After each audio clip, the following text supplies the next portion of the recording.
69,000 सहायक शिक्षक भर्ती मामले में इलाहाबाद हाई कोर्ट के डबल बेंच का आदेश आ चुका है। सिंगल बेंच के फैसले पर डबल बेंच ने रोक लगा दी है, यानी कि सिंगल बेंच के खिलाफ में डबल बेंच में उत्तर प्रदेश की सरकार गई थी और इस सिंगल बेंच के फैसले पर डबल बेंच के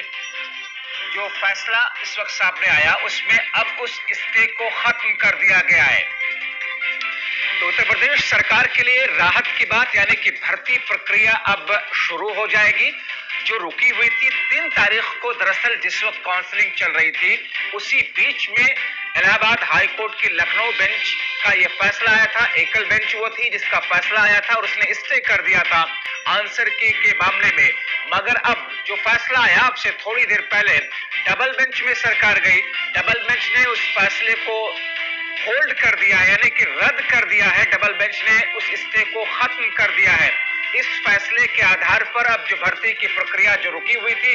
वो प्रक्रिया अब आगे बढ़ सकती है, यानी कि उन सहायक शिक्षकों के लिए, शिक्षा मित्रों के लिए जाहिर तौर पर ये एक राहत की बात है कि जो बाधा बीच में डली थी इस फैसले के जरिए से स्टे कर दिया गया था वो स्टे खत्म कर दिया गया है, यानी कि अब काउंसलिंग फिर से शुरू हो सकती है। मगर इस काउंसलिंग की तारीख क्या होगी, सरकार शिक्षा विभाग उत्तर प्रदेश का अब दोबारा से काउंसलिंग की शुरुआत कब कराएगा ये देखना महत्वपूर्ण होगा। मगर आज 69,000 सहायक शिक्षक भर्ती मामले में इस वक्त की जो सबसे बड़ी खबर है वो ये कि इलाहाबाद हाईकोर्ट की लखनऊ बेंच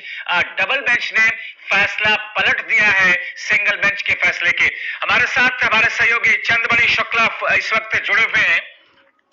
चंद्रमणि, आपसे थोड़ी देर पहले इस खबर को लेकर के हम और आप बात कर रहे थे और आपने कहा था कि फैसला आ चुका है और इस जो स्टे किया गया था उसे वापस कर दिया गया। इस फैसले में और क्या क्या कहा गया, क्या जानकारी आ पा रही है?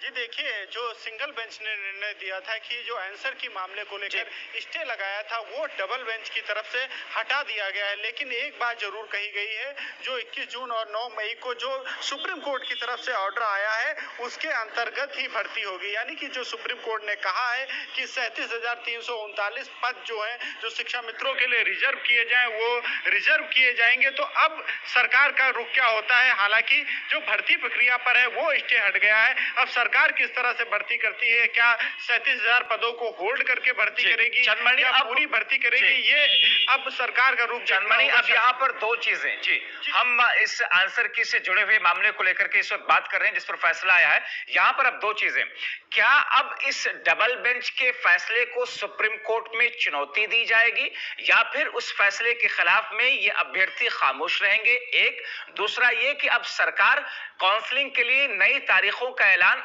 किस तौर पर करेगी या क्या हो सकता है? जी देखिए, अगर जो आंसर की मामले में बात करें तो आंसर की मामले में अभी प्रक्रिया चल रही है और आंसर की के मामले में जो स्टे लगाया गया था वो हटाया गया है, ना कि जो विवाद चल रहा था, जो प्रश्नों को लेकर विवाद था, अभी उसमें किसी प्रकार का निर्णय नहीं आया है। और प्रश्नों के विवाद में जिस तरह का निर्णय आएगा, अगर बाई चांस की बात है कि अगर नंबर बढ़ते हैं तो पूरी प्रक्रिया फिर से करानी पड़ेगी, क्योंकि जब नंबर बढ़ेंगे तो जाहिर सी बात है प्रभावित होगी। और तमाम जो चीज जी, चंद्रमणि शुक्ला बहुत महत्वपूर्ण बात कर रहे हैं क्योंकि इस वक्त पूरे प्रदेश, पूरे देश की निगाहें इस वक्त R9 टीवी पर है। इस फैसले की बारीकियों को समझना चाहते हैं, यानी कि सिर्फ स्टे हटा है, उस फैसले उस पूरे मामले को लेकर के अभी आगे भी सुनवाई होगी और उसके बाद में असली फैसला आना बाकी होगा जिस आधार पर आगे की रूपरेखा तय होगी। चंद्रमणि जी बिल्कुल, अभी यूजीसी की रिपोर्ट आनी बाकी है और यूजीसी की रिपोर्ट के आधार पर ही निर्धारित किया जाएगा कि जो प्रश्न विवादित हैं उनमें कॉमन नंबर दिए जाएंगे या नहीं दिए जाएंगे। लेकिन जो भर्ती प्रक्रिया रोक दी गई थी, जो 3 जून को भर्ती प्रक्रिया पर स्टे लगा दिया गया था, वो हटा दिया गया है। वहीं पर जो सुप्रीम कोर्ट की तरफ से जो आदेश आया है, जो 37,339 पदों को होल्ड करने की बात की है, वो भी होल्ड रहेंगे। तो अब सरकार का रुख देखना होगा कि किस तरह से वो भर्ती प्रक्रिया आगे बढ़ाती है, क्योंकि सरकार के के रुख पर बहुत कुछ निर्भर करता है। चाहे जैसे कि बीच में सतीश द्विवेदी का ये भी बयान आया था, जो बेसिक शिक्षा मंत्री हैं, उनका कहना था कि अगर बाई चांस की बात है कि कोई अगर पढ़ते हैं अभ्यर्थी तो हम सीटें भी बढ़ा सकते हैं। तो अब ये देखना होगा कि सरकार क्या योजना तैयार करती है, क्या 69,000 पे ही भर्ती कराती है या 37,000 पदों को लेकर अगर 37,000 यहाँ पर चंदमणि एक और सवाल है, तो जाहिर सी बात है फिर से मेरिट बनानी पड़ेगी इनको। चंदमणि, एक लोगों के जहन में इस वक्त एक और उत्सुकता और सवाल है कि स्टे तो खत्म कर दिया, यानी कि सरकार फिर से काउंसलिंग शुरू तो कर सकती है, मगर उस आंसर की को लेकर के यूजीसी की रिपोर्ट कब तक सबमिट की जाएगी कोर्ट के अंदर, और उस पर क्या आज इलाहाबाद हाई कोर्ट की डबल बेंच ने कोई तारीख बताई है अगली सुनवाई को लेकर के? जी, देखिए, रिपोर्ट प्रस्तुत करने की पहले ही तारीख निर्धारित की जा चुकी है। 12 जुलाई तक वो रिपोर्ट यूजीसी की तरफ से प्रस्तुत की जानी है, तो उसके बाद ही उस पर निर्णय लिया जाएगा कि जो अभ्यर्थियों के जो आंसर की मामले पे गए हैं उन पर क्या निर्णय लिया जाएगा। तो उसको लेकर 12 जुलाई के बाद ही स्पष्ट होगा। वहीं पर जो सुप्रीम कोर्ट को मामला चल रहा उसमें भी 12 जुलाई के आसपास ही की डेट लगी हुई। तो ये सब कुछ जो है वो जुलाई के जो मिड जुलाई है वो काफी महत्वपूर्ण होने वाली है अभ्यर्थियों के लिए, और अभी कुछ देर इंतजार जरूर करना पड़ेगा कि सरकार की तरफ से, यानी कि इंतजार थोड़ा करना होगा, हटा है उसको लेकर और शासन की तरफ से क्या। चंदमणि, एक और उत्सुकता जो कि इस वक्त अभ्यर्थियों के मन में होगी, क्या ये मामला, इस मामले की सुनवाई इलाहाबाद हाई कोर्ट के सिंगल बेंच में ही जो चल रही थी उसी में होगी आंसर की पर, या फिर डबल बेंच, क्योंकि डबल बेंच में तो सिर्फ स्टे के खिलाफ में याचिका लगाई गई थी सरकार की तरफ से, डबल बेंच ने उस स्टे को खत्म कर दिया है, यानी कि आंसर की वाले मामले पर सुनवाई इलाहाबाद हाई कोर्ट के लखनऊ की एकल बेंच में ही आगे बढ़ेगी। जी, जाहिर सी बात है, जब सिंगल बेंच ने स्टे लगाया था तो जो अंतरिम फैसला था वो नहीं दिया था, यानी कि जो सिंगल बेंच में जो सुनवाई चल रही थी वो उसी तरीके से चलेगी, और जिस तरह से जो आंसर की के मामले में जो कोर्ट का निर्णय होगा उसे सभी को मानना पड़ेगा, क्योंकि